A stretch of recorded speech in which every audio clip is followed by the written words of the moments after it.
Okay, welcome everyone. I'm David Rammel, editor of Virtualization and Cloud Review, here to moderate the first session of today's summit, Managing and Securing Microsoft 365 Like an Expert, brought to you by CoreView and Commvault. Before we start today's three-session event, we do have some announcements. First, we want to let you know this event is being recorded and will be available for future viewing. You'll receive an email when the replay is available, generally within the next few days. And each of today's three sessions will be followed by a 5 to 10 minute Q&A. So please be sure to put your questions into the Q&A area of your console as they come up so we can get them answered for you by our experts. Also, during today's third session, we will be giving away a GoPro Hero 10. But you must be present to win, so be sure to stay on for the entire event. Finally, we do have resources from our sponsors, CoreView and Commvault, available on the console right now, so please download and check those out. It's because of CoreView and Commvault underwriting this content that we can bring you this summit, so we thank them for supporting the community and ask you to check out those resources so we can bring you more events in the future. Now on to the first session of today's summit, Best Practices for Managing and Optimizing Microsoft 365. This session features Ben Stenjik. He is an information technology pro with extensive experience with Microsoft platforms, including Microsoft 365, SharePoint, and Azure. During his career, Ben has consulted with a wide range of organizations, ranging from 5-person shops to global enterprises in fields ranging from government to professional sports. He is also a Microsoft certified trainer and co-host of the Microsoft Cloud IT Pro podcast. Ben, it's great to have you here. Please take it away. All right. Thanks, David, and glad to be here again joining everybody. So I hope everybody is having a wonderful Friday, and wherever you are, hopefully having some good weather, looking forward to the weekend. But we're going to dive in today, like David said, to best practices for managing, for optimizing Microsoft 365. So I've gone through various admin centers, taken some of the experience from different clients, what we've done recently, gone through some news, and come up with some of my best practices when it comes to managing and optimizing Microsoft 365. Like David said, too, as you have questions, definitely put them in the chat or in the Q&A box. I will try to keep an eye on those, too. So as they come in, too, if they're applicable to whatever topic we're talking about, try to answer some as we go, as well as leave some time at the end. You can also download the deck. I do have some links on several of the slides in this deck. So using the files, you can go get this deck as well, so you can have the links accessible to you. So getting going with managing optimizing Microsoft 365. One of the first things that I like to think about anytime I talk about this is, what are the blocks that make up Microsoft 365? Over the years, it has expanded, and there's lots of different components within Microsoft 365 that all work together to make up the product suite. And one of my first ones that I tend to see when I come into companies, when I tend to talk to people, is sometimes the mindset from maybe on-premises or from 15 or 20 years of a little bit more siloed responsibilities or siloed understandings come into play. When you think about, I'm just managing Exchange, or I'm managing SharePoint or Active Directory. A lot of those products still exist when you get into Microsoft 365. You still have Microsoft Entra. You have the various product admin centers. You have Exchange, you have SharePoint, you have the Power Platform, you have Teams. But you also have things like the Microsoft 365 Admin Center, where it spans all of the products. The Security Center, Microsoft Defender XDR or Purview, that have different impacts on all of them. Even some of the configurations have moved where Exchange used to manage some of the anti-phishing policies, anti-spam policies from within Exchange. Those are all over in the security center now. When you think about things like data loss prevention, that being over in Purview.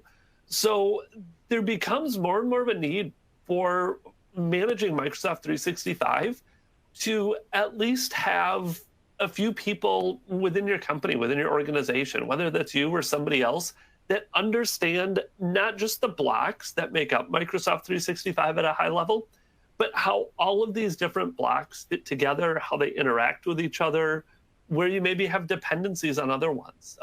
Teams, for example, having its files in SharePoint and tying into a mailbox and Exchange, where you don't get the full Teams experience unless you're also on Exchange Online and SharePoint Online. How you can leverage the Microsoft Graph to go out and connect to all these various products, these different areas of Microsoft 365 to perform certain activities, whether it's writing scripts or doing custom development. The Microsoft Graph is there. So that first step, I say, when you get into managing Microsoft 365 is go in and understand these blocks that make up Microsoft 365. Maybe you don't have to understand all the details. You may have different people that excel in different areas, and we're going to talk about different aspects of these different blocks as we keep going. But again, making sure that there's that understanding of that Microsoft 365 in some respects is a product, and you're managing Microsoft 365 as a whole to a certain extent as you're going out and deploying different workloads and various features. So diving into these different blocks and working through some of them. The first one is Microsoft Entra. I always start with Microsoft Entra. It's where you manage your identity within Microsoft 365.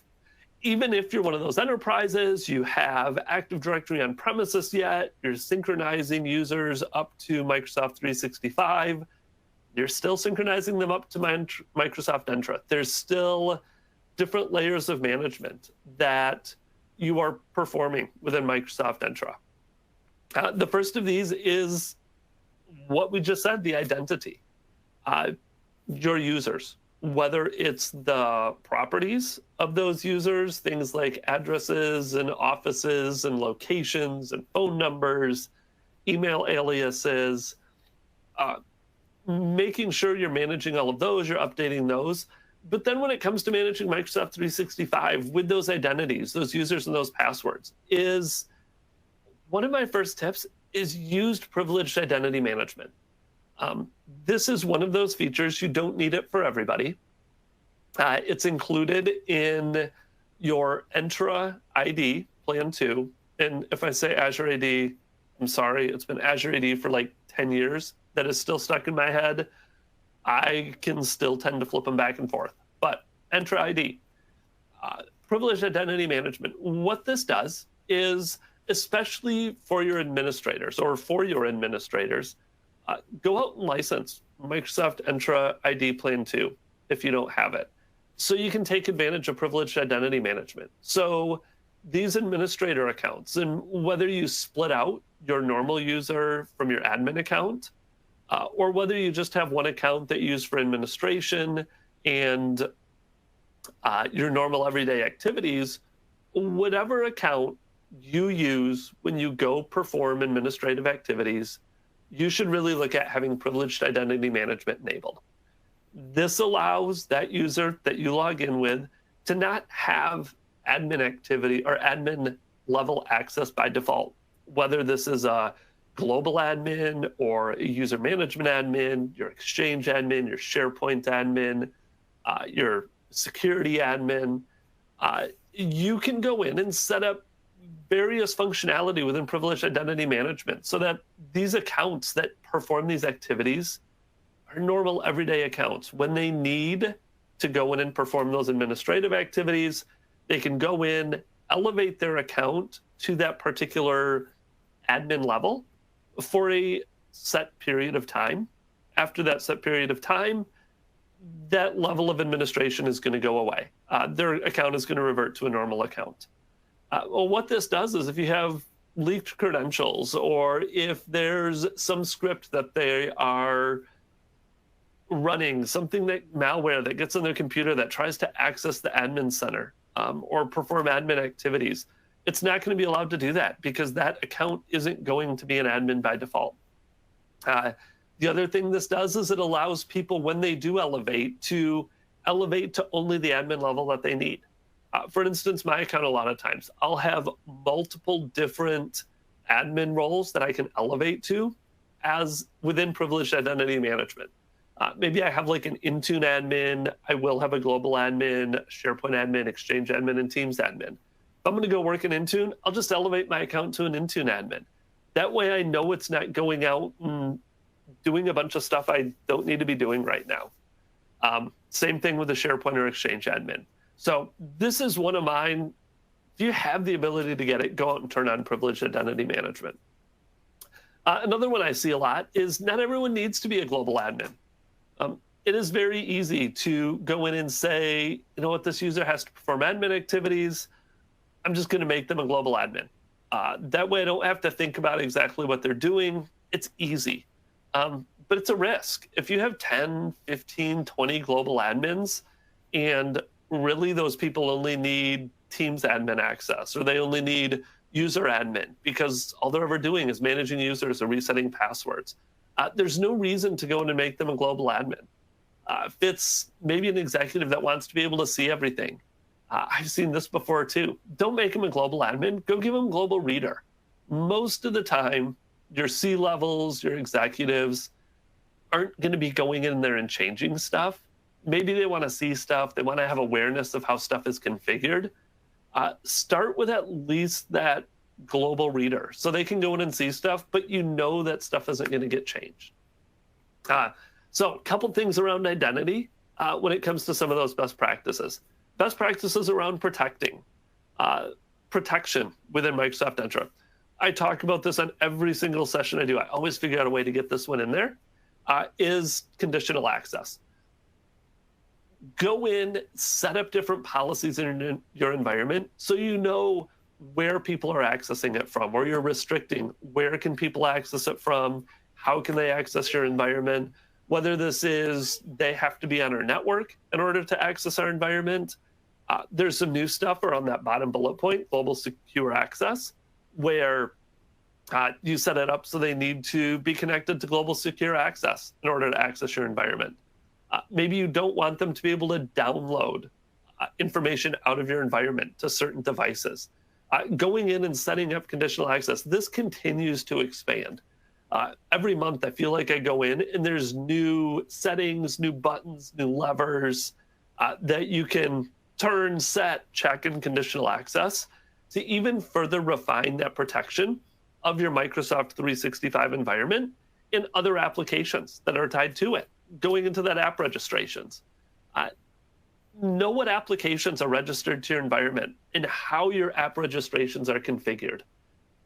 Go in and make sure that users can't automatically trust applications to all of your environment or to enable them for org-wide access. There's settings you can go into app registrations where users, if they're going in and adding an application into their Exchange, some add-in, or tying in a third-party application to SharePoint, it actually goes to an administrator. So that admin has to approve those app registrations. You can set things up too, so maybe like trusted, verified applications, something like a DocuSign, you're going to allow users to do. But some of these other third-party app registrations, you may not want your users to do. They may introduce security risks, or maybe you have certain policies and regulations where you have to review application registrations before users are allowed to grant those applications access to their data. A lot of people, frankly, don't even know all the app registrations that exist in your environment. So going in and doing regular reviews of those. Thinking through authentication is another one. Microsoft continues to implement additional authentication controls within Entra ID. One of the big ones, and this has come up, is like token stealing. Some type of attack where they're getting tokens, replicating you, going in and setting up authentication policies. So maybe you're using FIDO keys and you're using some of those phishing resistant authentication methods, cert-based authentication. Stop using SMS if you can. SMS is, well, it is MFA. It's probably one of the least secure MFA methods recently, especially when you have the push notifications, the password list, the FIDO keys, cert-based, Windows Hello for Business, all of those other authentication methods. Go in and fine-tune what users can and can't do when it comes to authentication methods. Identity governance, access reviews, regularly reviewing who has access to which groups, to which teams. Identity governance is another P2 level feature within Entra ID. But I see a lot of companies, again, whether you use the identity governance aspect or not, or you turn this into a manual process, maybe with PowerShell scripts, is I just went into a tenant. They have like 550 guests in their Entra ID. Maybe they're valid, maybe they're not. Nobody really knows because they're not doing access reviews of who has access to which groups, who has access to which data. And while not necessarily a part of identity governance, as Copilot becomes more and more prevalent, knowing who has access to which data becomes more and more critical. Copilot's not going to introduce security vulnerabilities, but it does help people find content that they have access to faster. So if you're not regularly reviewing who has access to which data, this is going to be another one of those best practices is go in and do those access reviews. Lifecycle management, start onboarding and that automated onboarding and offboarding of users. Keeping an eye on some of that. And then global secure access. This is a new one. I think the last time I talked about global secure access on one of these sessions, it was still in private preview. This has made it out of private preview. It is now in preview, and you can go turn this on. I've enabled this in my tenant to test it out, play around with it. There's a lot of cool things with global secure access. You can now do Microsoft Entra Internet Access, where you're actually routing device traffic through a secure web gateway, and not just traffic to Microsoft 365, but all internet traffic. It sets up like a private VPN through global secure access on your various devices. Any traffic, websites, Microsoft 365, public-facing websites that are visited on that device get routed through here for monitoring, for analyzing, for helping to secure it. This actually can help with that issue we talked about earlier too, with people stealing tokens and replicating your session. This helps prevent against that because of how that traffic is now routing straight from your device to Microsoft 365 through this global secure access in a secure way.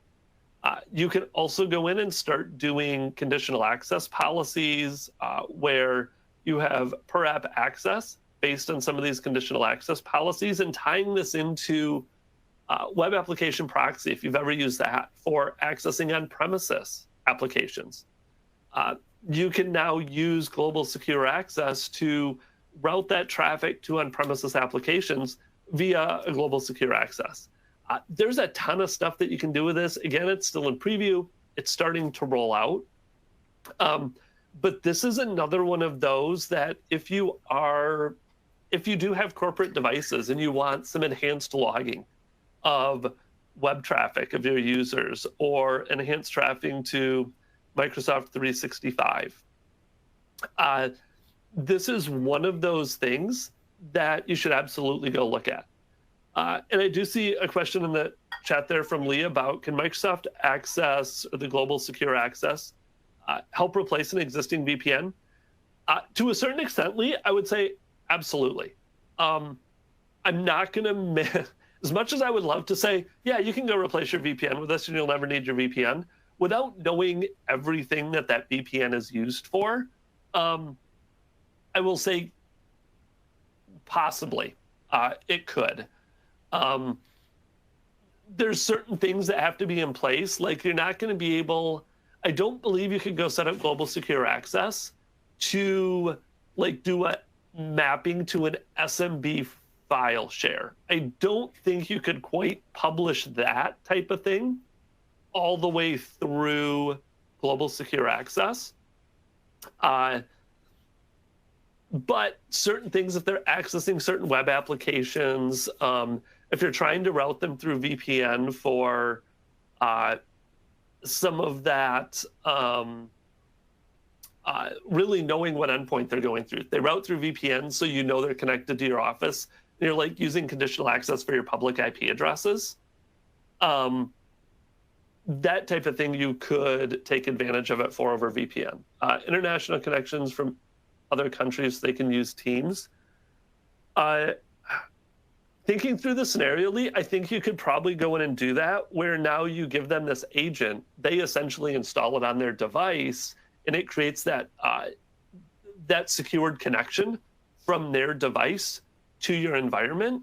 And then you could still set up like different conditional access policies so that any other connection from that country is blocked unless they're going through global secure access. So something like that.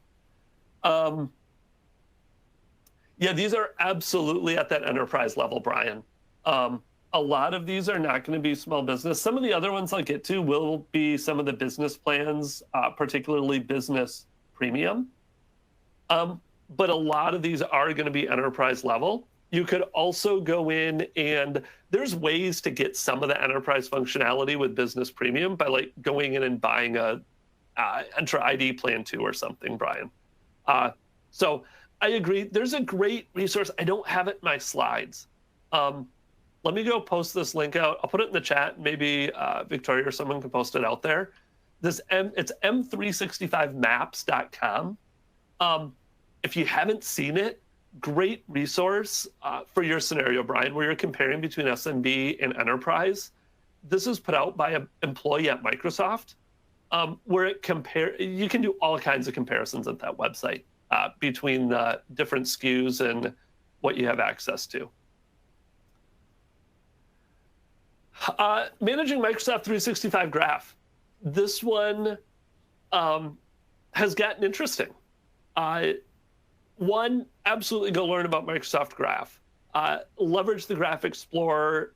The Graph is becoming that central place to connect to all of your data in Microsoft 365. So this is something you absolutely should go in, start understanding, whether it's from you want to know kind of what developers might have access to if they're developing third-party applications for your tenant.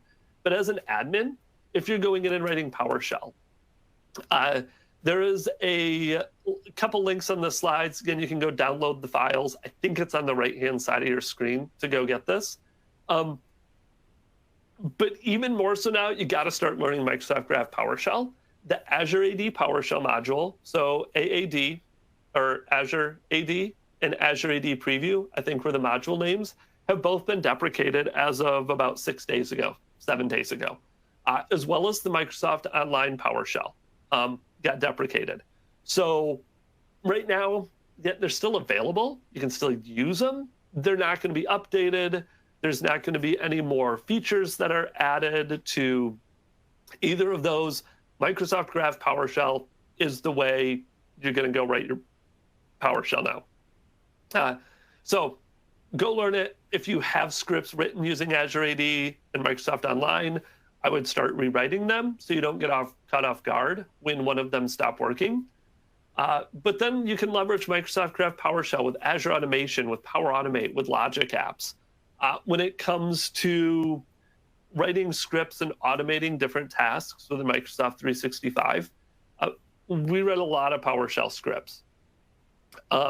Whether it's looping through all of our users in Azure AD, Entra ID, whether it's looping through all of the users in Entra ID to make updates to those users. I've done some provisioning stuff with Microsoft Graph PowerShell, leveraging it in all kinds of different ways when it comes to managing Microsoft 365. If you're in that boat where you're going in and having to convert from one to the other, if you go look at the Microsoft Graph overview link there under PowerShell, they do have a great map there of what was the old PowerShell command in Azure AD, or what was the old command in Microsoft Online, and then going in and what is the new command when it comes to Microsoft Graph and writing the PowerShell for Microsoft Graph. So again, go understand the graph, go start converting your PowerShell scripts, learn that scripting language for Microsoft 365. Is there another added cost for global secure access? I just saw that, Rick. I can't remember off the top of my head. It might be, there might be another license for that.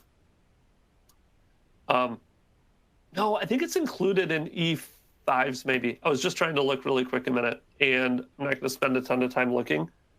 Somebody else knows and answers the question or wants to look it up, you can. I can't remember. It may actually be included in E5, or while it's in preview, this one may still be free too. They haven't come out with pricing on it. I don't know off the top of my head. I should have looked that one up around the cost or licensing for it.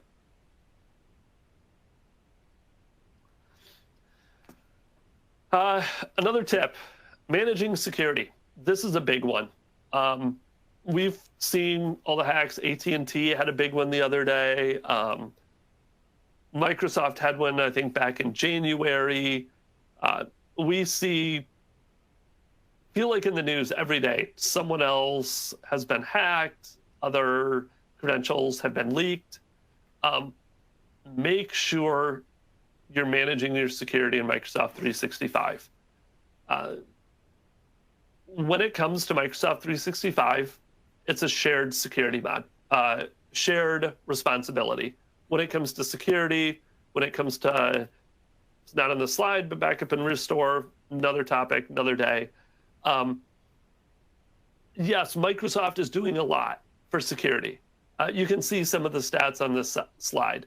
They block 4,000 identity authentication threats per second. I think that was in 2023. And there's a link. This came from that digital defense report link down at the bottom of the slide. It's a bunch of fascinating stuff in there. 65 trillion signals synthesized.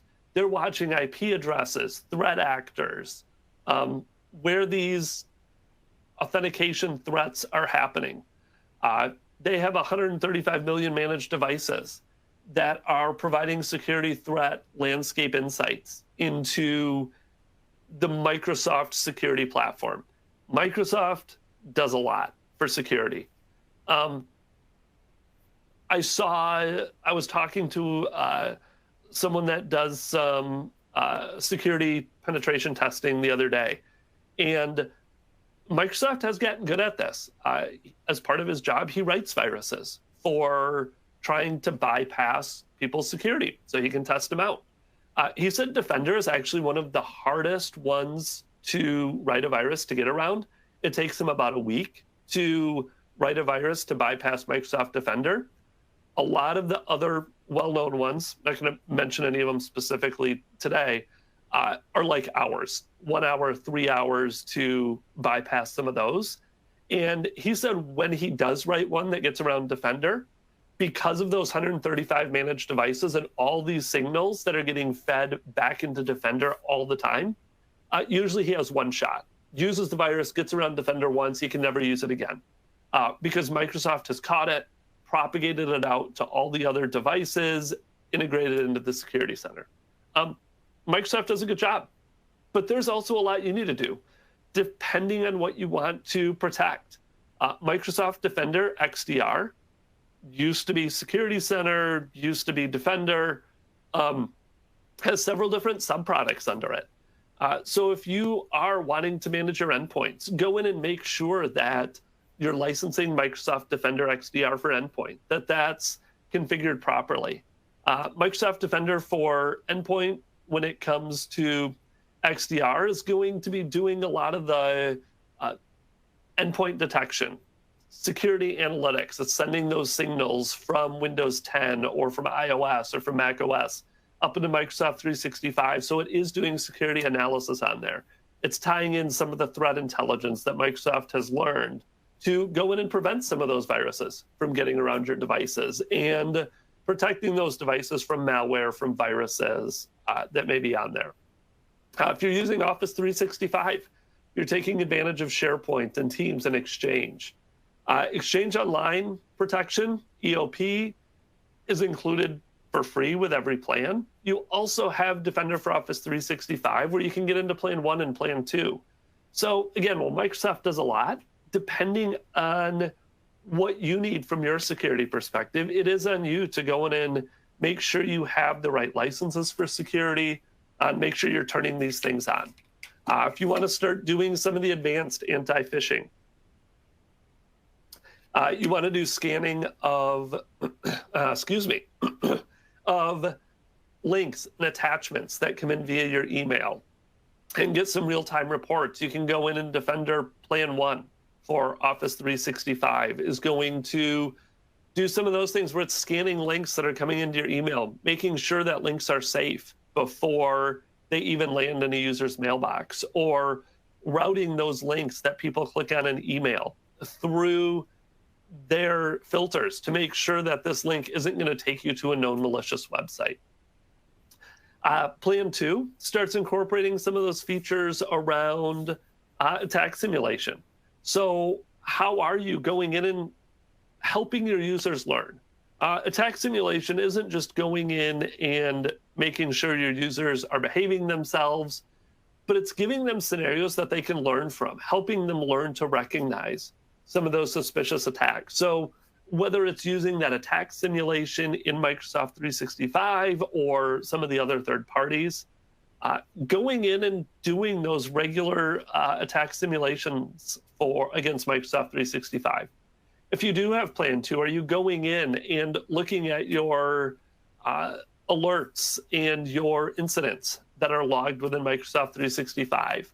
Are you going into Office 365 and enabling those various alerts so that you get notified if someone is performing a certain activity or if an incident or alert is detected within your environment?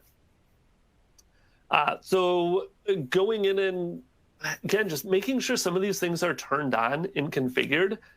That's the biggest thing that I've seen when it comes to Microsoft 365 is people will go in and they'll buy it. They'll want Exchange Online, and they'll want to go put all their files in SharePoint, and they go use Teams for meetings and for chat conversations and for collaborating.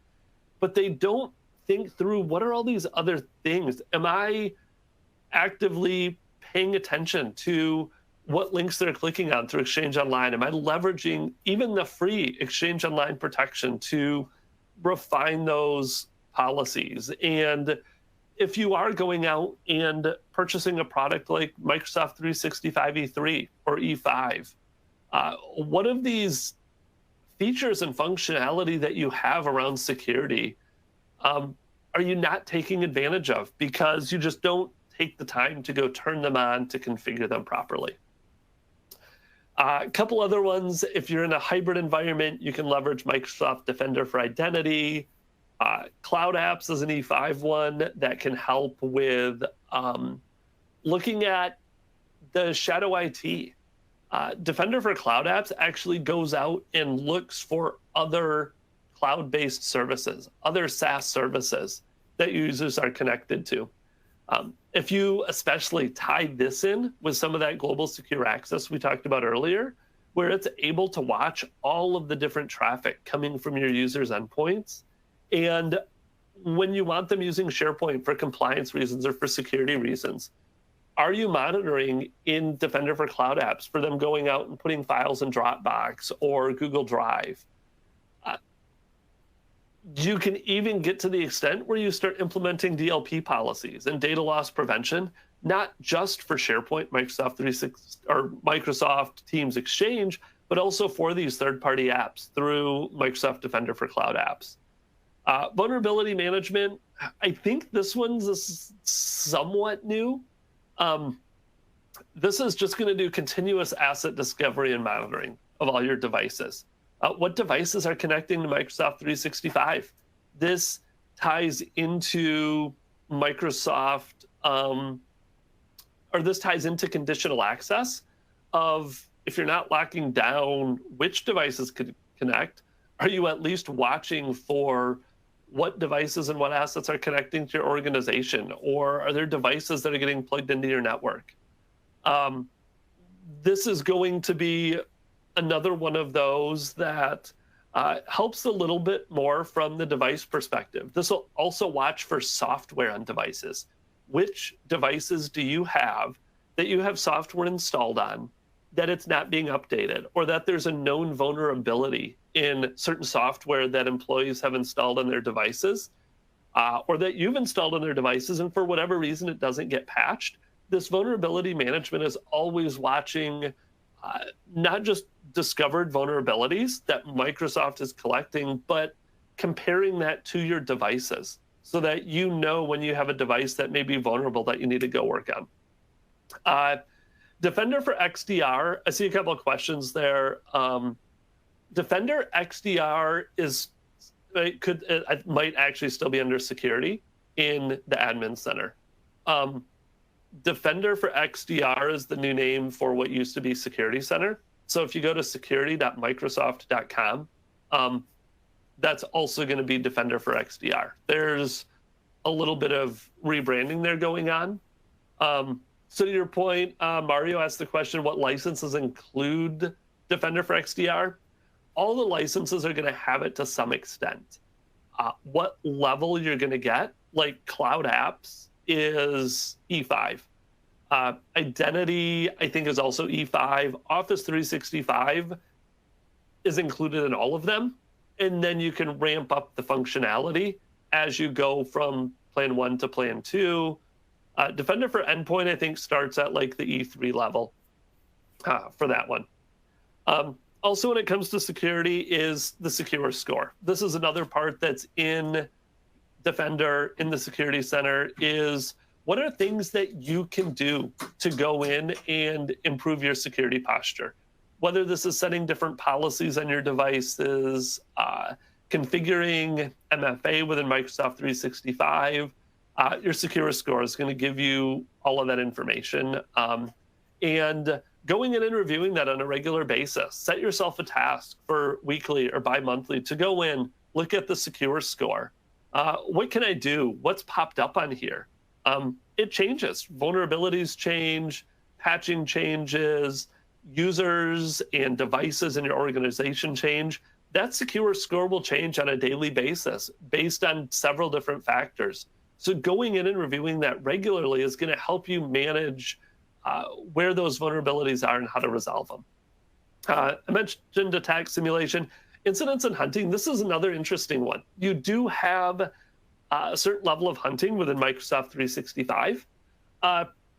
They're pulling even more in. So I just did this the other day in my environment, and I'll be honest, I can't remember what stuff I'm running previews of, but you can start, if you're using Sentinel for your SIM, Microsoft Sentinel in Azure, you can actually connect your Sentinel now to Microsoft 365 Security Center Defender, so that when you go into your advanced hunting and you go start looking at incidents that are surfaced within Microsoft 365, it's pulling in all your tables in Sentinel to be able to query Sentinel right from Microsoft 365, as well as synchronize incidents that are detected in Sentinel into Microsoft 365 Security Center or Defender or whatever label you want to give it as they rename it, to be able to manage those incidents there as well. So yeah, lots of stuff here. Spend time in the Security Center. This is one that, especially in the last month to 3 months, I feel has changed a ton. And they're continuing to add features in here to help you protect and defend your Microsoft 365 ecosystem, from attacks. So if you're not in here regularly looking at the changes, looking at what you can do, absolutely go in and pay attention to the security center. Compliance and purview. We talked about security, keeping people out, whether it's conditional access policies or detecting for threats or managing your vulnerabilities. But if people are in, whether it's people inside your organization or people that are coming from the outside, manage to breach your defenses and want to try to exfiltrate data. Purview is all about managing your data, whether it's preventing data leakage and exfiltration, whether intentionally or unintentionally, auditing all your different activities. You can audit, and they actually put this in Security Center now, auditing 378 plus different Microsoft 365 activities. Everything from moving files in SharePoint to deleting emails to adding users in the Microsoft 365 Admin Center. If you want to know who's performing what activities, from which devices, from which IP addresses, making sure you're familiar with this audit log and what you can go look at within this audit log. I was on a phone with a client the other day where we were digging through the audit log because they actually wanted to monitor, like if a potential breach happens, they wanted to know how can we go in and see which emails were sent from which email boxes, or can we go look at an email box and see all the emails that were sent from a particular mailbox? All of that type of stuff is in that audit log. Talk about it from security. I've also used this from just a pure management perspective. User calls up and says, I'm in SharePoint. I know this file was in this SharePoint site a week ago. I don't see it. What happened to it? I've used the audit log and I actually found it wasn't deleted, nothing malicious. Someone else accidentally moved it to a different SharePoint site. So using that audit log to troubleshoot, to look for security, all of that. Again, DLP, monitoring sensitive information, looking for sensitive information, making sure you're adhering to any data retention regulations you have. Data leakage one, like this is another one, in my opinion, not enough people set up these DLP policies. Got into organizations, they lock it down. They make it next to impossible to get in. But once I'm able to get in, I'm able to go like browse their entire file share, take all their files, dump them up into a SharePoint site or to a OneDrive location, go to any computer I want to and download all of them. Like if you turn on DLP policies, if that perimeter is breached and people are able to get in, now you're also helping to protect from them taking that data and pushing it out to a bunch of other locations. So make sure you're also looking at purview. Again, from a terminology perspective, this is compliance.microsoft.com. I think in the admin center, it may still show compliance there. Endpoints is another one. Manage your endpoints. Take advantage of Microsoft Intune. And Victoria just told me I have 15 minutes left. I am going to run out of time. Hit the highlights. If you have a bunch of devices, especially if you're going to go through the effort of doing conditional access, go ahead and enroll these devices in Intune. This helps from a conditional access perspective. Is the audit? Yeah. Sorry, I just saw a question. Going in and enrolling all your devices allows you to do remote wipes on them, to do remote resets on them. When you go set up conditional access, you can lock it down to just trusted devices that are enrolled in Intune, ones that are joined to your environment, ones that are meeting all of your compliance policies that you set up in Intune. I've been doing this a lot. I've seen a lot of companies recently that are really looking to onboard all their devices into Intune. One I'm working on right now, we're enrolling 5,000 devices in Microsoft Intune. So we can manage all their applications. We can do remote resets on them. These 5,000 users are not all in the same spot. And they want to be able to remotely manage all of these different endpoints across their organization, no matter where they are or where these users are. As long as they have an internet connection, they can go in and perform those management activities.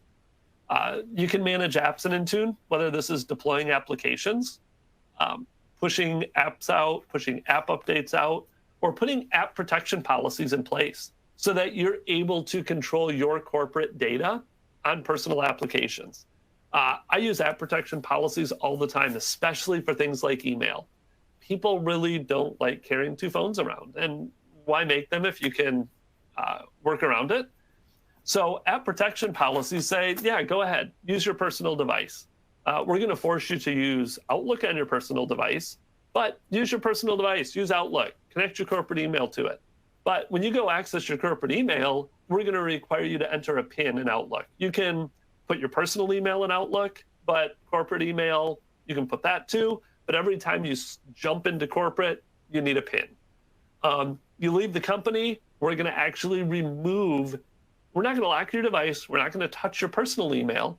We're just going to go in and remove our corporate data from your personal device. We're just going to remove corporate email from Outlook on your device.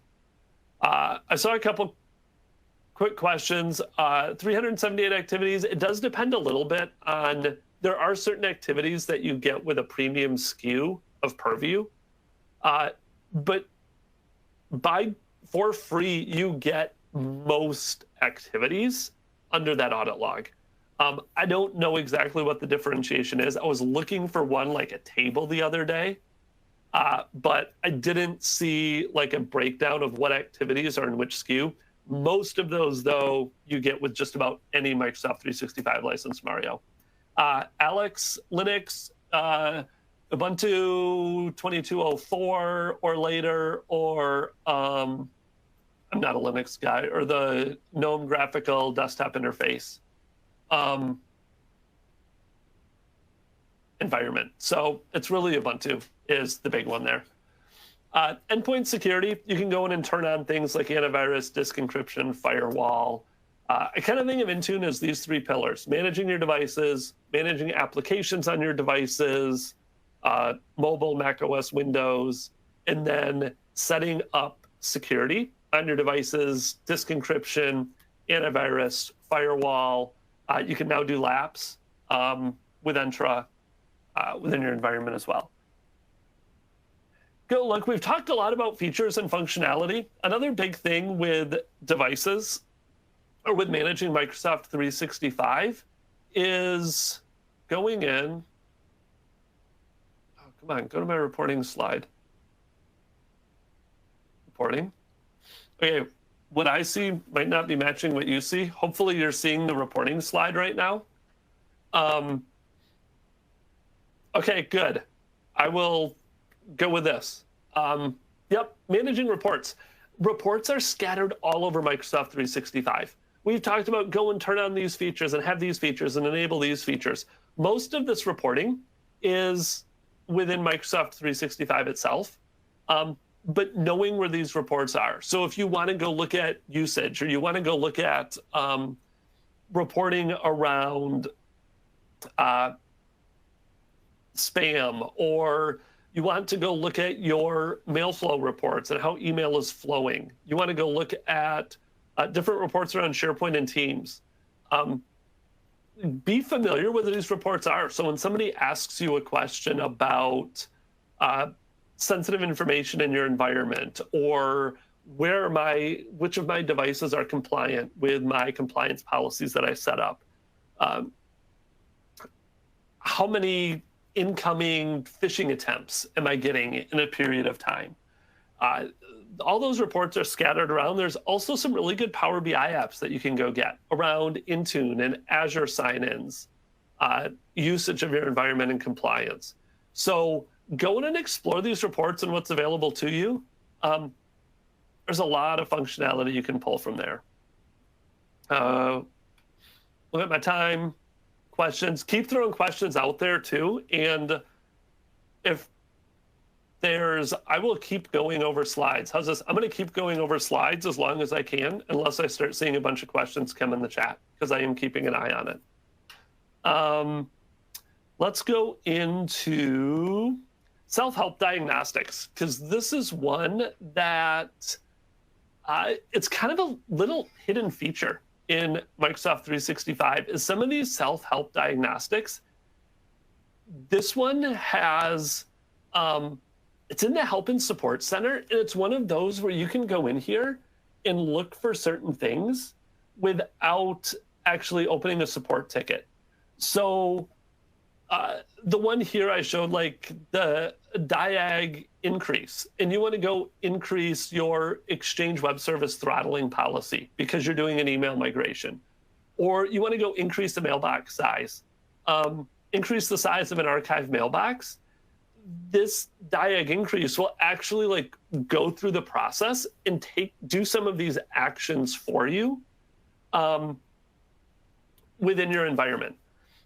There's another one there, like guest users unable to access a file in Teams. It will actually go run like troubleshooting diagnostics for you against Teams.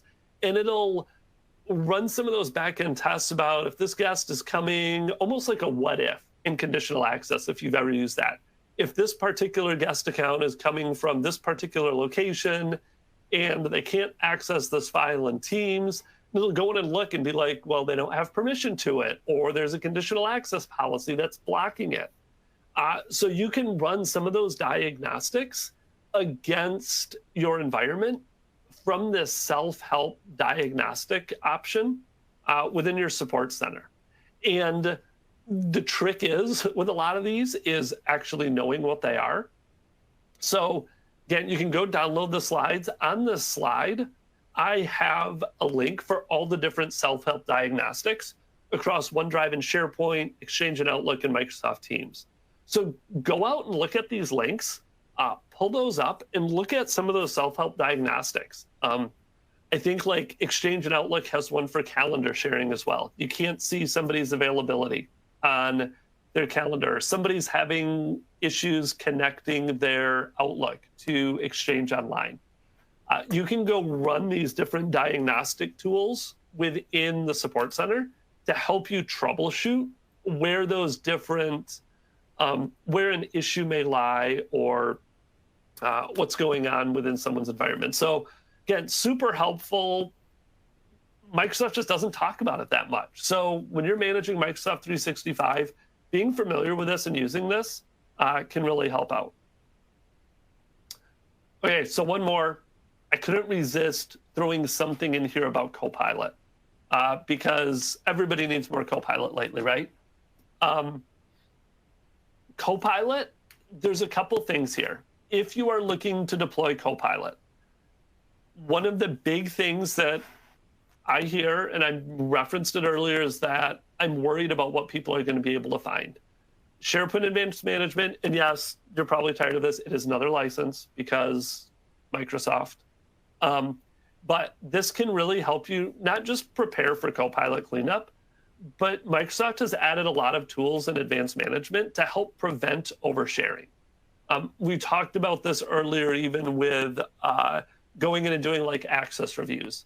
Instead of access reviews, this is going out and looking at like, how many anonymous sharing links do I have within my environment? Or setting up different policies around sharing links to help identify and prevent where content is shared with everybody. This is content in my organization that's shared with the entire organization so they can see it.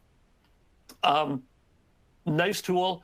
Copilot for Security just GA'd, not GA'd. Did it GA? Now I'm forgetting if it's GA or public preview right now. Either way, you can go use Copilot for Security as of April 1. This ties into Intune. To me, this is actually one of the most beneficial Copilot for Security. Thanks, Chris. I just saw it was GA. I had a momentary lapse in memory there. I went and turned this on in my environment. The pricing is interesting. I've seen different things on how this is going to fall. I turned it on in my environment to see how it and what the pricing ends up being. So if you're curious, like a week or 2 weeks from now on how much it cost me, feel free to shoot me a message on LinkedIn, shoot me an email, look me up. I mentioned this before, just search for Ben Stedgink online and you'll find my website, my company's website, Twitter. send me a message somewhere and I can fill you in on pricing. This to me is actually one of the most beneficial things of Copilot because it allows me to use natural language to query my Sentinel logs, to go in and ask about incidents and how they might be related together, to pull device information. There's a lot of different hooks into various aspects of Microsoft 365 with Security Copilot. There's a lot of potential here and a lot of benefit to Copilot for security already. So if you're in an organization, security is a big deal, or you just like going and playing with new Copilot tools, Copilot for security is pretty cool. And then finally, I'll just touch on this last slide, a bunch of resources. You're managing Microsoft 365, it's always changing. Stay up to date with what's going on. Review the Message Center regularly. Go browse through the roadmap. I put that RSS feed on this slide, that feeds.feedburner.office. The website is nothing, but it gives you a great summary of changes to the roadmap in your RSS feeder. I browse through anything that changed on the roadmap, like on a daily, every other day basis. A couple blogs on there, social media, podcasts, YouTube blogs. But you're managing Microsoft 365 with all the changes. Stay up to date on what's going on in Microsoft 365. So I don't see any questions. I think we have like 2 minutes left. So with that. Oh, we're all set. Thanks. We had a big active audience. That was great. And you actually answered all their questions in line. So thanks for an excellent presentation and answering all those questions. Well, thank Everyone you. else? Okay. Everyone else, stay tuned. We're going to take a short break and be back at the top of the hour for the second session of the day. Best practices for securing and recovering Microsoft 365. So grab a second cup of coffee and take this chance to check out those resources on their console provided by CoreView and Commvault, and we'll be right back. Welcome back, everyone. Thank you for being here. Thank you to our speakers, my fellow moderators, and of course, our sponsors, CoreView and Commvault, for underwriting this summit and allowing us to bring you this great content. My name is Chris Paoli, editor at redmanmag.com, and I am here to moderate the second session of our Managing and Securing Microsoft 365 Like an Expert Summit, called Best Practices for Securing and Recovering Microsoft 365. Our speaker for this session is Brian Posey. Brian Posey is a freelance technology author and a 21-time Microsoft MVP. Throughout his career, Brian has written or contributed to dozens of IT books and created numerous full-length video training courses and published thousands of blog posts on a huge variety of IT and space-related topics. Many of those blog posts can be found in his Posey's Tips and Tricks column on redmanmag.com. Take it away, Brian. Hey, thanks so much, Chris. Yeah, hello, greetings, and welcome, everyone. You know, I didn't really get to hear the previous presentation, but I'm sure it was phenomenal. But I did tune in right at the very end when the presenter was talking about Security Copilot. And I'll just tell you, I haven't had a chance to try out Security Copilot myself yet, but over about the past 2 weeks, I have spent a lot of time with GitHub Copilot. And it's got a couple of quirks that I'm still getting used to, but overall it's phenomenal. It's definitely something I would recommend checking out if you do a lot of development or if you write a lot of PowerShell scripts. At any rate, let's go ahead and get into it. And I'm going to do something kind of unusual here and right off the bat skip ahead about 7 slides because my very first slide ended up in the wrong spot for some reason. So today we're going to be talking all about security and recoverability as it relates to Microsoft 365. Now, it might seem like kind of a weird thing to talk about security and recovery in the same presentation, but really, if you stop and think about it, the two go hand in hand. They're a natural fit for one another because at the risk of oversimplifying things, security is all about keeping bad things from happening to your data. At the same time, recoverability is all about getting your data back if something bad does happen. So security and recoverability are a natural fit for one another. Now, obviously, security is a huge topic. There's a million different directions we could go with that. Recoverability is also a big topic. So I'm going to be focusing primarily on backup and recovery, but I'm also going to interweave security, particularly as it relates to the disaster recovery process. So with that said, let's go ahead and get into it. Now, I think we kind of have to begin by talking about Microsoft's shared responsibility model. And the shared responsibility model, I'm sure most people are probably familiar with it by now, but just for the benefit of anybody who might not be, it's a model that nearly all cloud providers have that outlines the cloud provider's responsibility and the customer's responsibility. And Microsoft has one of these for Microsoft 365. So if you take a look at the chart right here, it outlines Microsoft's responsibilities in blue and the customer's responsibilities in gray. Now, there's a lot of information here. I don't want to spend too much time on this because I've got a lot of material to get to. But the thing that I find interesting about this is if you look at the Your Responsibilities section, it points to both security and data protection, which is the topic of this presentation. If you look at the big gray box right next to Your Responsibility, it says your Microsoft 365 data, access and control of your data residing in Microsoft 365. Then if you go over to the security column, I know it's a little bit difficult to read, especially if you're on a small screen. But from there, it breaks down data level responsibilities into two categories, internal and external. For internal, we have things like accidental deletion, malicious insiders, employee retaliation, evidence tampering. And then for external, we have things like ransomware, malware, hackers, and rogue apps. So all the things that we have to protect against. So I don't want to delve into each one of those in the interest of time, but I'll just pick one. If you look at the list of external risks, the very first one on the list is ransomware. So ransomware is certainly a security problem. Obviously, you want to do anything that you possibly can to protect against ransomware, but at the same time, it's also something that you have to think about with regard to recoverability.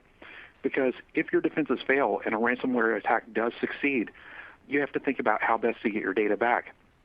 And obviously, being able to restore a backup is your number one way of getting your data back, because you really don't want to pay that ransom if you can keep from it. Paying the ransom absolutely does not guarantee that you're going to get your data back.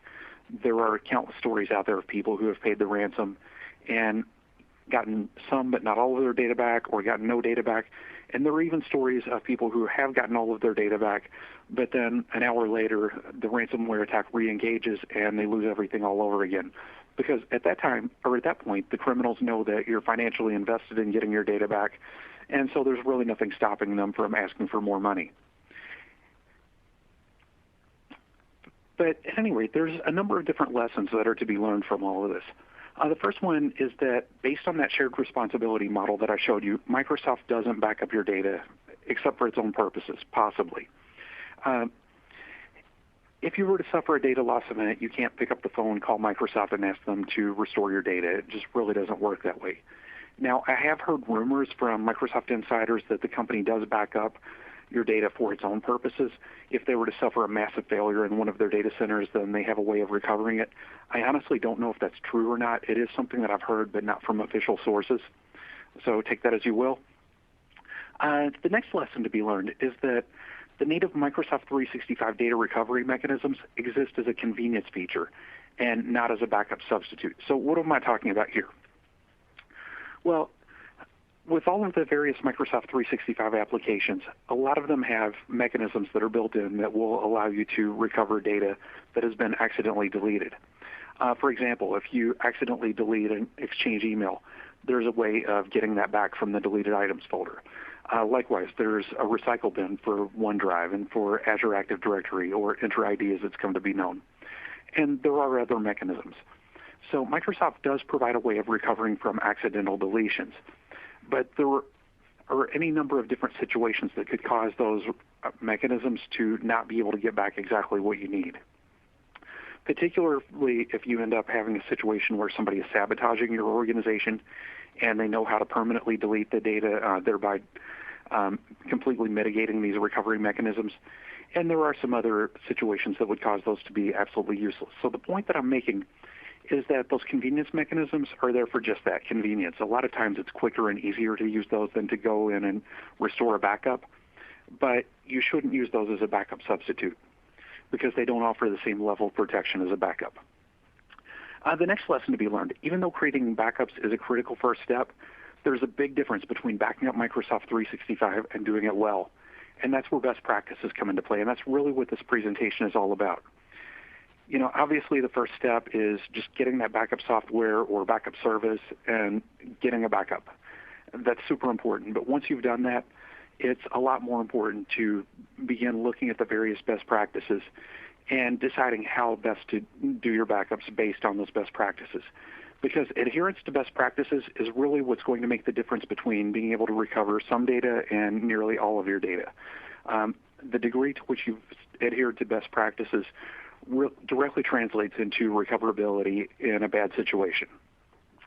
And I'll actually take this moment to mention that as I go throughout this presentation, what you may end up noticing is that some of the best practices are counterintuitive and some are almost completely contradictory to each other. And I think that there are a couple of different reasons for that. One reason I think is that Microsoft is a huge company and different departments have their own best practices based on whatever it is that they specifically oversee. That's certainly one possibility. And another possibility is that you have to do what's right for your own business. And sometimes one best practice makes more sense. Sometimes a different best practice makes more sense. So it's really important to do what's right for your own organization. And then the last lesson to be learned on this slide is that, or I guess it's not really a lesson, I'm going to be talking about all kinds of different important considerations, but as I do, I'm not endorsing any specific vendor or product or service or anything like that.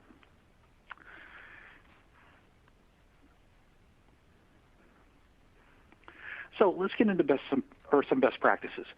One of the best practices is to make sure that your backup software is designed for Microsoft 365. And at this point, almost all of them are, but it's still something important just to kind of check the box and make sure. So why is this important? Well, Microsoft provides an API, and this API is what allows third-party software to see into the Microsoft 365 ecosystem and to make backups. And incidentally, this is also the same API that's used by Copilot for Microsoft 365, which is something I'm going to be talking a little bit more about in a few minutes. Because as weird as it sounds, adoption of Copilot actually affects your backup strategy. I'm completely serious. It doesn't seem like it would, but there actually are backup implications. So I'm going to be spending several minutes talking about that later on. But anyway, make sure that your backup software is specifically designed to take advantage of that API, because without the API, there are ways of backing up Microsoft 365 at a file level, but you'll find that recovery is difficult. You're not going to be able to recover, for example, a SharePoint site. You'll have to recover individual items. And the same kind of goes for Teams and some of the other applications. Also, make sure that your backup application is current, because Microsoft 365 evolves over time. We've all seen it. Microsoft adds new features to the various products. Sometimes they even introduce a new application within Microsoft 365.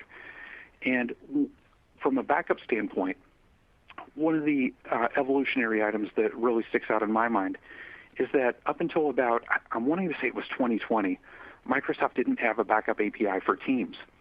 And so you had to back up the individual Teams elements manually. And then eventually Microsoft did create that API, but it took a while for the backup vendors to catch on and to start using that API. So that's what I'm saying that's what I mean when I say that you need to make sure that your backup software is current with regard to its support for Microsoft 365. And then the last best practice on this slide is to make sure that your backup application supports hybrid Office deployments and hybrid Active Directory. That's super important. So why is that so important? Well, there are any number of different reasons. First of all, if you've got on-premises Microsoft Office servers, you don't want to have to back those up separately. It'd be nice to be able to back up all things Office related with a single backup. So I'm talking about situations where you've got an on-premises Exchange server, but you also use Microsoft 365. It'd be great to just be able to back it all up together. Another reason why hybrid support is so important is because Microsoft 365 is completely dependent on Entra ID, which used to be known as Azure AD. So even if you don't have any on-premises Office servers, you may still have an on-premises Active Directory environment. And typically that Active Directory environment is going to be synchronized to Azure Active Directory, or Entra ID as it's now called. So if you're backing up the Entra ID environment, which is part of Microsoft 365, but you're not backing up your on-premises Active Directory, or you're backing up on-premises Active Directory but not Entra ID, and you have to do a restoration, there are ways that can work. I'll say that up front. There are ways it can work. But if you're not careful, you can end up with a data consistency problem. So it's best to just make sure that whatever backup software you're using does have that hybrid support. Another reason why you need hybrid support is because of data portability. This is particularly true if you've got on-premises Office servers. So let's say for a moment that you're using Microsoft 365, but you've also got an on-premises Exchange box. And you've got some people who have mailboxes on that on-premises system. And one day you have problems with Exchange. Well, in a situation like that, depending on the severity of the problems, it might be advantageous to just go ahead and restore those users' mailboxes up to Microsoft 365, thereby giving you time to fix the problem with your local Exchange server. And then you can always migrate those mailboxes back later on should you decide to do so. But having that flexibility is really key to keeping your users online and happy and all that. So you want to make sure that you've got that data portability.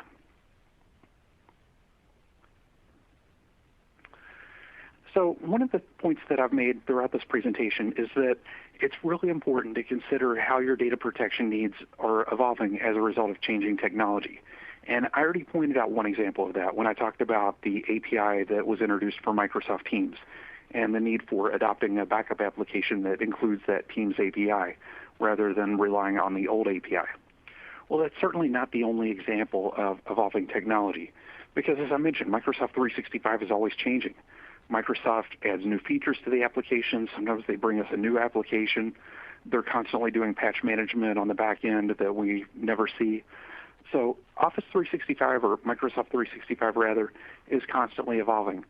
And so it's important to make sure that your data protection is also evolving at the same pace so that you're fully protected. And one of the more recent and more significant changes that Microsoft has made to Microsoft 365 is the introduction of Microsoft 365 Copilot. And as I alluded to a few moments ago, Copilot, believe it or not, can actually impact your backup strategy. Now, in a way that sounds completely counterintuitive and totally ridiculous, I get it, because let's suppose that a user sits down and they open up Word and they use Copilot to generate text within a Word document. Well, what have they done? They've created a Word document. At a fundamental level, that resulting Word document is really no different than the Word documents that they were creating long before Copilot was ever even thought of. So it doesn't seem like Copilot would do anything to affect your backup strategy. But the reason why it's so important to examine your backup strategy with regard to Copilot is because of Microsoft 365 Copilot's ability to ingest data. So yes, you can use Copilot to author Word, Excel, PowerPoint documents, but you can also use Copilot to derive business insight from your organization's existing data. It can look at multiple data sources throughout your organization, pull information together, and then present that information in a concise and meaningful way. So in computer science, there's an old saying, garbage in, garbage out, or GIGO as it's sometimes called. And the idea behind the GIGO principle is that the output that you get is only as good as the data that you feed into it. And this is especially true when it comes to Copilot. If you give Copilot bad data, then queries that are made to Copilot that reference that data are also going to be off the mark. It just kind of makes sense. Well, because of this whole GIGO principle, Microsoft makes several recommendations to organizations who are preparing to adopt Copilot. And one of those recommendations, and it may even be the very first recommendation on the list. If it's not the first, it's like the second or third, but it's definitely toward the top of the list, is to clear out what Microsoft refers to as the ROT. ROT, or ROT, is an acronym standing for redundant, outdated, or trivial data. And the reason for this is because this type of data can have adverse effects on Copilot. But the recommendation for clearing out the ROT also stands in stark contrast to some data protection strategies that have existed for a long time. So it's important to strike a balance. So in order to do that, I think it's important to understand why Microsoft asks you to clear out the ROT before you adopt Copilot. So let's just take a couple of minutes and talk about these various data types, starting with redundant. Well, from a data protection standpoint, redundancy has always been considered a good thing. Certainly it's important to have redundant copies of your backup, hence the old 3-2-1 rule, which I'll be talking about later on if I have time. But also within your organization, you may have redundant copies of a particularly important file, maybe stored in different locations or in different clouds or on different servers, so that way there's always a copy if something happens to an original. You can get to one of the redundant copies without restoring a backup. That's something a lot of organizations do, but from the standpoint of Copilot, this redundancy is considered to be a bad thing. Now, why is that? Well, in some ways, redundancy, or let me back up for a second. Copilot is really just AI and machine learning. And when it comes to AI and machine learning, in a way, redundancy can be considered a good thing because it reinforces the training. If you've got an AI engine that's analyzing your data and it runs across the same data over and over, well, that reinforces that data and it gives the AI engine confidence that that data is accurate. But where you run into problems with redundancy is if there are subtle differences between the different documents or differences between the redundant copies of the data. Because when you've got copies of data that are really, really similar to one another, but there are subtle differences, that can sometimes cause confusion for an AI engine such as Microsoft 365 Copilot. So that's why Microsoft recommends cleaning out redundant data. Now, when it comes to outdated data, that's something else that you have to weigh carefully. Because a lot of organizations, even if the data isn't super current, there's definitely a reason to have it around. There might be compliance reasons for keeping that data on hand. You might have business requirements that require you to keep so many years worth of data, even if that data is not actively being used. But outdated data can cause problems for Copilot users. So let me give you an example. I know that just about everybody on this call is in IT, but let's pretend for a moment that you work in your organization's marketing department and that you're putting together a presentation for a customer and you decide to use Copilot to do that. So you enter a query into Copilot with a product pitch for whatever it is that you're trying to sell this customer, but your network has a lot of outdated data on it. So how do you know what Copilot's going to pull? Is it going to pull all of the current data, or is it going to use last year's product line, pricing from a couple years ago, something like that? Hopefully with that example, you can get a feel for how outdated data can cause problems for Copilot. So in any organization, you have to strike a balance between what's good for Copilot versus what you have to keep for business purposes or data recovery purposes. And incidentally, there is a way to strike a balance between this. There are certain permissions that you can remove from Copilot so that users will still have access to that data, but it will keep Copilot from being able to reference it. And I hadn't really planned on talking about that. I don't remember the name of the permission off the top of my head. I believe it was like extract or copy and extract or extract and copy. It was something like that. But if you remove that one specific permission, then Copilot isn't allowed to reference that data, but your users still can. So just something to think about. As far as trivial data, the reason why that is a problem for Copilot is because trivial data is data that's more or less unimportant. Well, again, Copilot is based on machine learning and artificial intelligence. And you never know how an AI engine is going to interpret a piece of data. So if you give Copilot a document that's super unimportant, it doesn't know that that document is unimportant. It might assume that it's on par with your most sensitive business data, or it might even assume that it's more important than your most important business data. You just never know how Copilot is going to interpret it. So Microsoft does recommend removing trivial data just to keep Copilot from getting a hold of it. Now, incidentally, when I talked about removing old data, you can do this with data lifecycle policies. There's a way of doing that through Microsoft Purview. You can set up a policy so that once data has reached a certain age, it can be automatically purged. And you can separate that out based on data type. And you can set it so that data is purged based on either the date when it was created or based on the date when it was last accessed.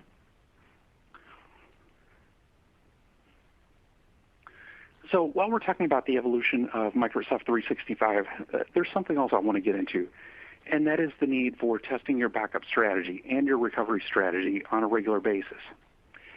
And this is one of those things that we've heard probably all our lives. I started in IT decades ago, and even back then, backup testing was one of those things that was drilled into our heads. But I think it's probably even more important now than it was back then, simply because of the evolutionary nature of Microsoft 365. Because, as I said, Microsoft is constantly making changes to the platform. And even though it might be unlikely, any one of those changes could potentially break our backup strategy. So it's important to keep testing our backup and recovery solution because you just never know when a subtle change might end up causing a problem. And if you want to be super ambitious about this, I would also recommend that you do backup testing anytime that your backup vendor, whoever that may be, introduces a new patch for their backup product, because you never know when that patch could end up causing problems with a process that you have in place.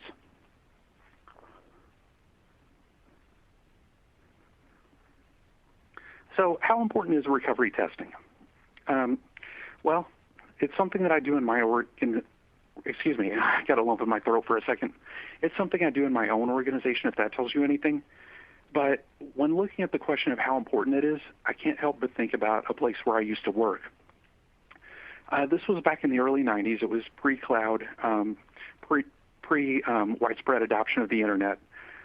So this particular organization had to do things a little bit differently than the way that we might do it today. But this was a large insurance company, and twice a year this insurance company would take half of its IT staff and all of its backup tapes, and they would charter a jet and fly to the other side of the country to the alternate data center and restore all of those backup tapes and then do a switch over to make sure that the organization could maintain continuity of business during a disaster. And as you can imagine, this particular process cost millions of dollars to complete, and they did this twice a year. So this was a Fortune 500 company, and if they placed that kind of priority on backup testing, that they were willing to spend millions and millions of dollars to do this and suffer great inconvenience in the process, then to me that signals that, yes, that's something super important that we should probably all be doing. So that raises the question of what kind of recovery testing should we be doing? Well, the thing about disaster recovery testing is that disaster is very widely in scope. We have everything from an accidental deletion of a file or maybe even an email on up to disasters where absolutely everything gets wiped out. So it's important to be able to account for any one of those types of disasters or anything in between. In my experience, having a situation where you have to restore absolutely everything is super rare. Yes, it's important to plan for that and to have a process in place for being able to do that, but situations like that do tend to be comparatively rare. It's a lot more common to have a situation where one workload goes down or one piece of data gets wiped out, such as a SharePoint site or something like that, and needs to be restored. So with that in mind, my recommendation would be to do granular recovery testing. So in other words, test recovering all sorts of different things. Test your ability to recover an individual user account or an individual file or folder, a SharePoint site, individual messages, and things like that. Yes, you should also be testing full recovery, but I think that it's probably even more important to be doing that granular recovery testing. Another thing that I want to quickly talk about with regard to backup and recovery testing is that there's a huge difference between backup verification and backup testing. And I saw a demo quite a few years ago where somebody really brought this point home. This demo was presented on a Windows server, and what the presenter did was they took a Windows Server box and they ended up deleting one of the system files that was needed during the boot process. So the box is already up and running, Windows is loaded, and they delete a file that's only used during Windows boot. Everything else was left alone. At that point, they ran a backup, and then they did a verification on the backup. Well, the verification process only looks to see if the data that's being backed up matches the data that was backed up. So in other words, it's checking to make sure that the backup contents match what was backed up. So the verification process completed. So at that point, the person who was performing the demo ended up rebooting the server. And of course, the server didn't boot because a critical boot file was missing. So at that point, the server is down. So then he went into a restoration.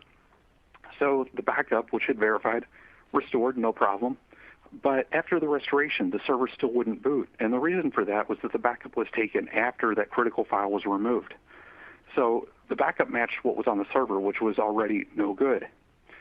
So the point being that backup testing was necessary in that case because had that backup been tested, whoever was doing the testing would have realized that there was a whoever was doing the testing would have realized that a critical file was missing and that there was a problem with the backup. However, verification didn't reveal that problem. So just a quick lesson to point out the difference between backup verification and backup testing, and the importance of doing actual testing as opposed to simply relying on a verification process or a report that's generated by the backup software.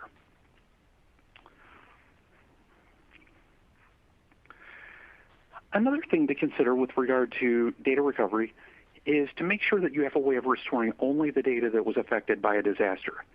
This is one of those things that's super important, and yet it's something that I almost never hear anybody talk about. So it's something that's easily overlooked. So why is it so important to do that?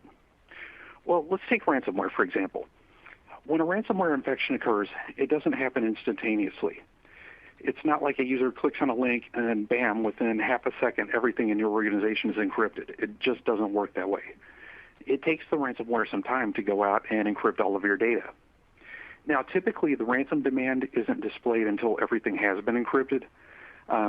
So at that point, it can seem as though encryption is instantaneous, but the encryption process is actually happening behind the scenes before that ransom demand is ever displayed, at least in most cases. So the reason why this matters is because if you have a lot of data, it can take quite a bit of time for a ransomware infection to encrypt everything. And during that time, there are going to be subtle signs that something is going wrong. If we're talking about data that's stored on local servers, for example, you'll see an increase or a spike in increased disk activity. You might also see things acting a little bit weird, users having trouble opening certain documents, things like that. Those are all signs that a ransomware attack may be underway. So a lot of times, especially with automated monitoring solutions, an organization can detect a ransomware attack in progress and shut it down before it's ever completed. So let's say that you're able to do that. Let's say that you're able to put a halt to a ransomware attack that's in progress, and some data has already been encrypted, but there's a lot of data that hasn't been encrypted. Well, at that point, it's a lot better to be able to run some kind of process and figure out what's been affected by the ransomware attack and what hasn't, rather than simply restoring everything. And there are a couple of different reasons for that. One reason is that it's going to take a lot more time to restore everything than to be selective about what you restore. And remember, we've got continuity of business to think about. So we really want to make sure that our data is available as quickly as possible rather than just spending a long time unnecessarily restoring absolutely everything. The other reason why it's so important to be able to identify what was affected and what wasn't and restore only the affected data is that you can end up accidentally overwriting good data with older data if you just do a blanket restore. So let's say, for example, that a ransomware attack started at, 10 a.m. And a user decides to update a file at 10:05 a.m. Now, the ransomware attack is halted before that file ever gets encrypted. So you've got some files that have been encrypted, and you've got a user who has updated a file, but that file was never overwritten. Well, if the organization goes in and just does a blanket restoration of all of the files, then that's going to revert that user's file back to their older version, meaning that the user is going to have to redo whatever it is that they did on that file. So it's better to be selective about the recovery process rather than just restoring everything so that you're not accidentally reverting data back to a previous state unnecessarily.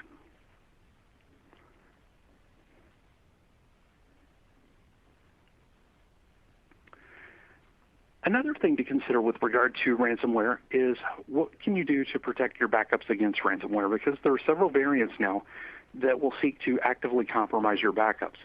Because remember, the ransomware authors know that restoring a backup represents your best chance of being able to recover from the attack without paying the ransom. And they want to get paid, so they know that their odds of getting paid go way up if they're able to take your backup out of the equation. So what can you do? Well, one thing that you can do is to consider air-gapped backups. An air-gapped backup is simply a backup to removable media that is then ejected from the system once the backup is complete. Because remember, ransomware can't infect what it can't touch. So if you've got a backup that's physically disconnected from the system, then the ransomware is not going to be able to touch that. That's what we mean by air-gapped. Also, there's immutable backups or even immutable air-gapped backups. And just to be perfectly clear, I use both of these in my own organization, but I use them as supplementary backup solutions rather than as primary backup solutions, because there's a big trade-off. Having air-gapped backups is good, but because those backups are air-gapped, you can't back up nearly as frequently as you could had the backup remained online. So in a few slides, I'll show you what that backup schedule looks like. But before I move on, I do want to point out one thing, and that's immutability. There are a couple of different ways of handling immutability. One is to do immutable versioning so that you retain every previous version of a file, and those versions are made immutable so that you always have the ability to go back to an earlier version. Those earlier versions can't be wiped out.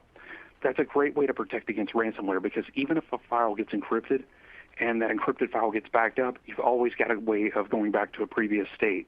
Those previous states can't be erased.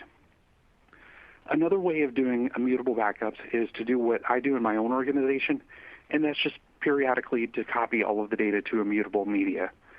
Now, that approach is really only suitable for smaller organizations, but I'm a one-man shop, so that's the way that I handle things. And in case you're wondering, immutability, if we're not talking about the cloud, if we're just talking about on-premises immutability, that's one of those things that tends to be the domain of enterprise-class environments, because immutable storage tends to be expensive. But the way that I do it, and this isn't something that's going to be practical for everybody, but I want to just throw that out there in case it's helpful to anyone. The way that I handle immutability in my own organization is to use something called an M-disk. An M-disk, for anybody who's not familiar with it, looks like a DVD, except it's made for immutable storage, and it's got a really long lifespan, because supposedly, from what I've read, if you write data to a recordable Blu-ray, that data can begin to degrade after about 7 years, whereas an M-disk has a theoretical lifespan of about 2,000 years. So it's a permanent archive, and it's something that can't be erased. It's a worm disk. You write to it once, and then it can't be written to again. So it's immutable storage that's protected for the long term. And those M-disks that I referenced have about 100 gig storage capacity. So you're not going to copy some massive database to an M-disk, but if you're backing up files and folders, they do a pretty good job.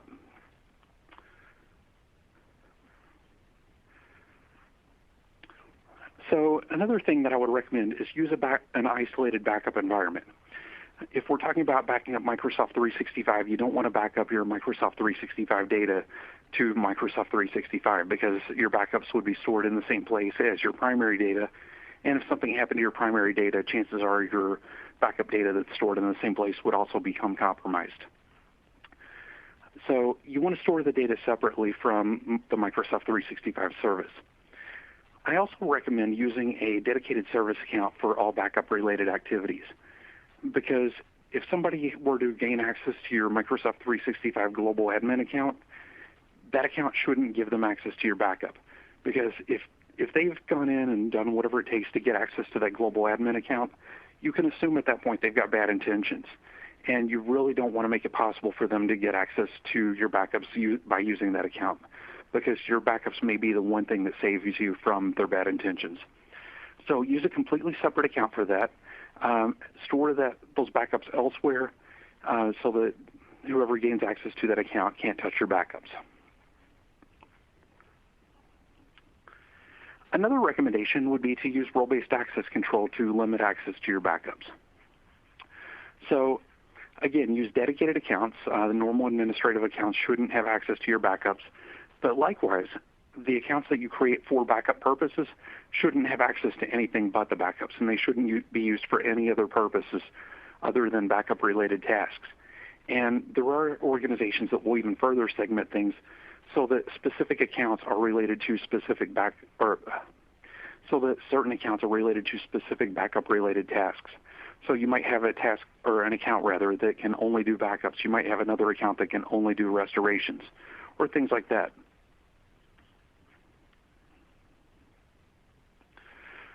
So another recommendation is to take a look at recovery point frequency. Recovery point frequency translates directly into how much data you could potentially lose during a crisis. So to put this into perspective, think about the old school backups that everybody ran way back when.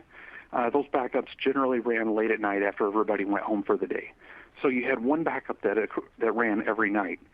And those backups had a theoretical data loss limit of about 24 hours. Sometimes it was more, sometimes it was less, depending on how long the backup took to complete. So suppose for a moment that a backup runs from 11 p.m. to 3 a.m., and then a failure happens at 4 o'clock in the afternoon. Well, in a situation like that, that backup completed at 3 a.m. So the organization would lose all of the data that has accumulated from 3 a.m. until the failure happened at 4 p.m. The next day, meaning that the organization could potentially lose 13 hours worth of data. So the nice thing about modern backup solutions is that most of them are based on continuous data protection, meaning that recovery points are created on a super frequent basis. And the faster that we create those recovery points, the less data that we could potentially lose during a failure situation. So I mentioned earlier that I would talk a little bit more about the way that I use immutability and air-gap backups in my own organization.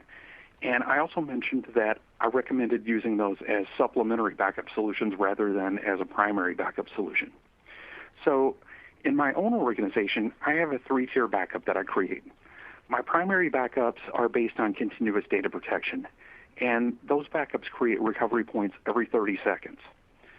So the next stage is my air-gap backup, and my air-gap backups are written to removable hard drives. So these are just 20 terabyte hard disks that stay in a disk caddy in my server room. I run a backup, and then I unplug that from the disk caddy, put it in a safe place, and then pop in a disk for the next day. And then my immutable air-gap backups that I talked about are written to M disks. So I do my normal air-gap backups to removable hard disks every 24 hours. And then my immutable backups get written generally about once a month. Sometimes it's a little sooner, sometimes it's a little later. It kind of depends on what I've been doing. For example, a few days ago I finished up my tax returns, so that's important data. I wanted to go ahead and get written to immutable backups, so I did one a little sooner than I normally would. Conversely, if I've been on vacation or something like that and haven't been creating much data, I might drag out the process a little bit longer than I otherwise would. But that's how I handle things. Now, one of the questions that sometimes comes up with regard to recovery points is, yes, super frequent recovery points can limit the amount of data that you lose, but is there such a thing as too much of a good thing? Like in my own organization, as I mentioned, I'm a one-man shop. You know, I really don't create that much data, especially if we're comparing it to a quote-unquote real company. So why create backups every 30 seconds? Is that overkill? Well, there's a couple different ways of looking at that. One is that the backup software and the backup hardware are designed to do that, so it's really not putting any undue burden on the system. And if you have the capability, then you might as well use it. So that's one way of looking at it. But the other way of looking at it is that every once in a while, having super frequent recovery point creations can actually save you from data loss, even in the absence of a major catastrophe. A few weeks ago, for example, I had a situation where I had just wrapped up a major project. This was a project that took me several weeks to complete, and I wrapped it up, and I was cleaning up some folders, and I made a mistake, and I accidentally deleted the folder that was associated with the project. And because that folder was on a network drive, it didn't go to the Windows recycle bin. It was just permanently deleted. Well, in that particular situation, I actually used a different method to get that data back. I used Hyper-V replicas, and I wanted to find out if I was able to use a replica to get that data back, and I was actually. That was something that I wrote about recently. But had I had to rely on that backup, well, there wasn't very much time that elapsed between the project being created and that accidental deletion. So having that recovery point being created every 30 seconds, in that situation, had I had to rely on the backup, that truly would have made the difference between getting my data back or losing it forever and having to start that project all over again. So just something to think about. So another thing that I wanted to talk about, especially with regard to security and backups, is backup encryption. And this is one of those things where there are two main schools of thought regarding backup encryption. And I'm not saying that one's right and one's wrong or anything like that, just two different ways of thinking about things. One way of thinking about this is that all data should be encrypted at rest and in flight in order to preserve security and privacy and to prevent anyone from tampering with your backups. So that's one school of thought. The other school of thought is that backups should never be encrypted, because if you're using your backup to recover data, you really don't want anything standing in the way of being able to do that recovery and potentially going wrong to cause the recovery to not succeed. Now, if you're working in a regulated industry or for a large company that has lots of rules in place, you really don't have a choice here. Encryption is probably mandated, and that's the way to go. If you're independent, then you're going to have to choose between these two options. And again, I'm not saying that one's right, one's wrong, or anything like that. But there are a couple of things to think about here. One is that I have seen real-world failures caused by lost encryption keys.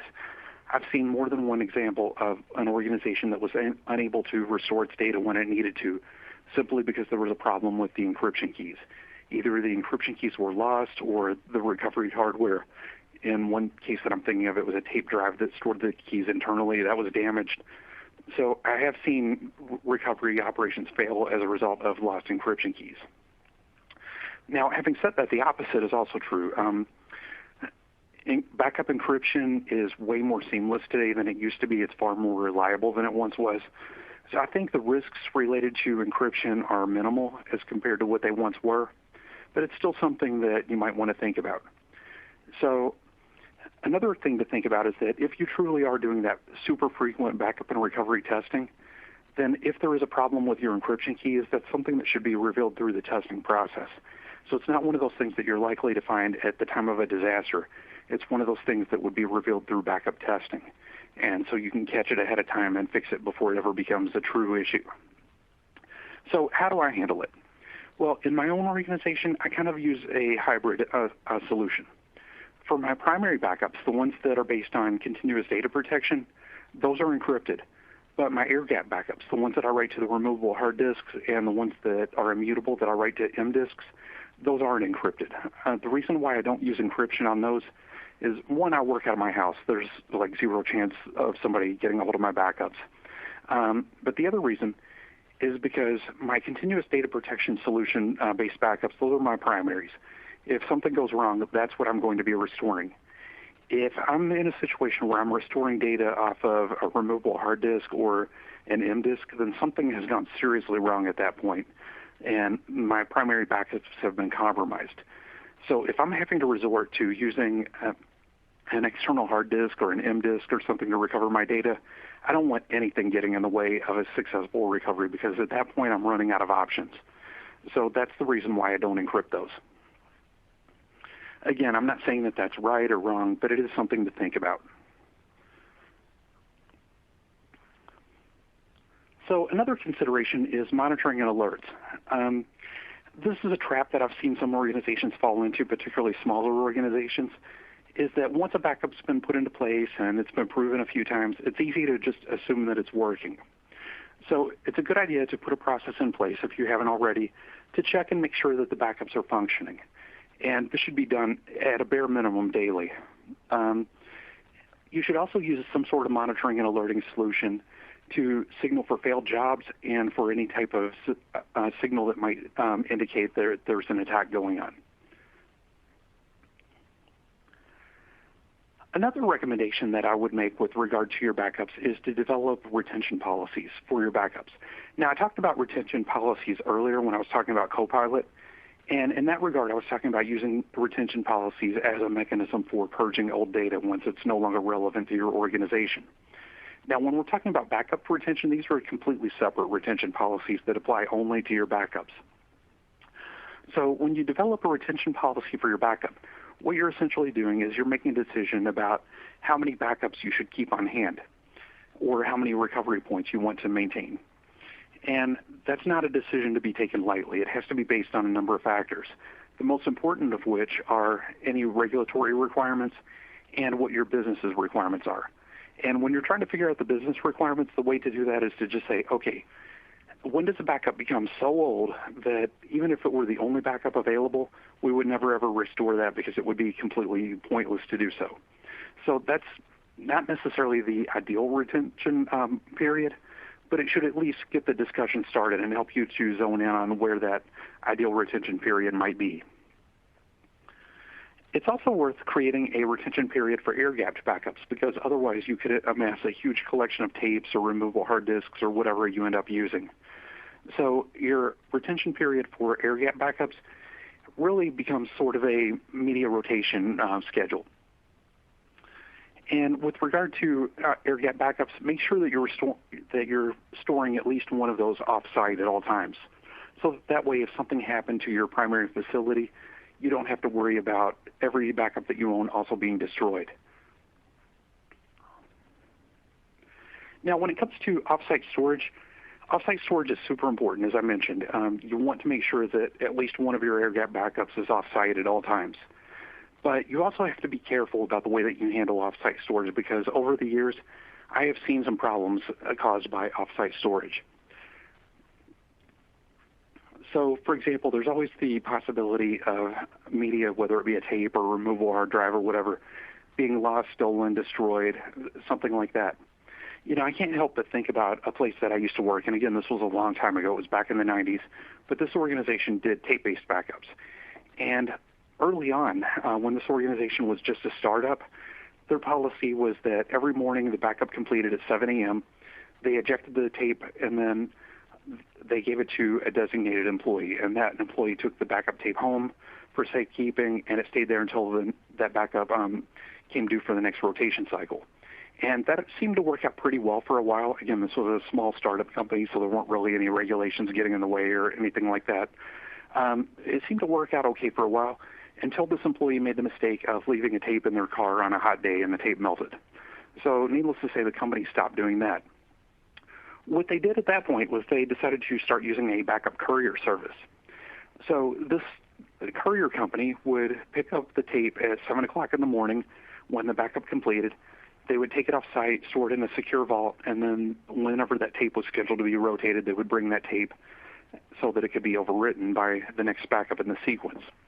And that worked out pretty well, but there was one problem with that, and that was the inaccessibility of tapes. Because what happened was the courier service picks up tapes at 7 o'clock in the morning. Well, one day we ended up having a massive system crash at, I don't remember, it was maybe 10 or 11 o'clock in the morning, but it was several hours after the previous night's backup tape had been picked up. So what that meant was that we had no backup tape that we could restore from. So somebody had to call the courier service, and then the courier service billed us for an unscheduled delivery, and the bill wasn't cheap. And then it took them about an hour to get the tape to us, and only then could we start the restoration process. Now, today this is a little bit less relevant than it once was because we primarily use cloud-based backups or disk-based backups that are, in one place inside some massive storage appliance. But when you do start looking at air-gapped backups and needing to store at least one air-gapped backup off-site for safekeeping, you have to consider these types of issues. So you have to consider, what can I do to safeguard the media so that it's not stolen or damaged or lost or anything like that? But you also have to consider how to expedite the process of getting that media in your hands should it become necessary to do so. So with that said, I know I'm just about out of time, but I want to take a few minutes and open it up for any questions. Yeah, let's get a couple questions in here before our next session. I've heard that Microsoft is making its own Microsoft 365 backup product. Would that be a good option for backing up any data? Quite possibly. For anybody who might not have heard about this, Microsoft announced that they're creating a backup option for Microsoft 365. It's going to be integrated directly into the console. The main marketing benefit that Microsoft is mentioning with regard to this backup product is speed, because you're backing up Microsoft 365 data to the Azure data center. So it's a super fast connection. Backup and restore operations are going to be super fast. But that's really the main benefit that Microsoft is touting with this service, as opposed to all of the other capabilities that you get with third-party vendors. But what's really interesting is that Microsoft is providing an API to this backup service that's going to allow all of the third-party backup vendors to latch onto it. So what that means is that if you've got a third-party backup solution that you're already using and you're already happy with, then chances are if you just wait long enough, you'll probably get the capabilities that Microsoft is providing with their own native backup solution built into the software that you're already using. Here's a great question. What are some ideas for getting my employer on board with modernizing their backups? What can you do to get your employer on board with modernizing your backup? Okay, if your employer is using something that's really outdated, the first thing that I would do is show the financial cost of what would happen if that backup system failed. In other words, most organizations have SLAs that are in place, show how that backup system is probably not going to be able to keep pace with that SLA, thereby causing all kinds of problems. Also show some of the capabilities that exist in some of the modern backup solutions that don't exist in legacy products, and why those new modern capabilities are so important, and what harm the business could potentially suffer by not having those types of capabilities. Okay, great. Let's get one more question in here before our next session. What should I do if my business's needs seem to contradict a lot of the backup best practices? I lost you for just a second, Chris. Can you say that again? Yeah, sure. What should I do if my business's needs seem to contradict a lot of the backup best practices? Okay, so what should you do if your business's needs contradict a lot of the best practices?